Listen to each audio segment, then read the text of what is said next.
Italy Bangladesh থেকে আরও কর্মী নিয়োগ দিতে আগ্রহী এবং দেশটি নিরাপদ অভিবাসন নিশ্চিত করতে ব্যবস্থা গ্রহণ করবে।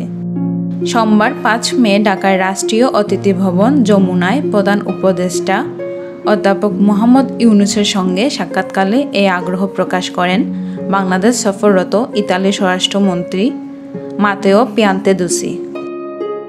প্রধান উপদেষ্টার সঙ্গে সাক্ষাৎকালে তিনি পারস্পরিক স্বার্থ ও সংশ্লিষ্ট বিষয় নিয়ে আলোচনা করেন, যার মধ্যে ছিল বাংলাদেশিদের নিরাপদ অবৈধ অভিবাসন, মানব পাচার রোধ এবং বাণিজ্য ও বিনিয়োগ।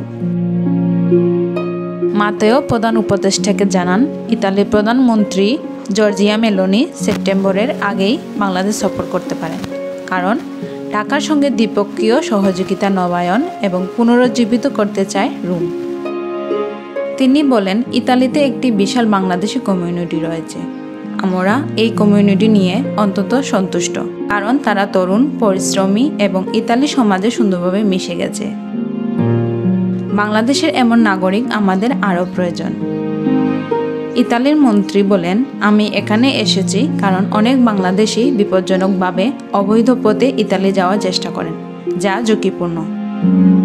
আমরা চাই তারা বৈধ পথে আসুক। তিনি বলেন, সমুদ্রপথে অনিয়ন্ত্রিত অভিবাসন ইতালির জন্য একটি গুরুতর সমস্যা এবং তিনি অবৈধ অভিবাসন ও সংবদ্ধ অপরাধ দমনে বাংলাদেশের সহযোগিতা চান।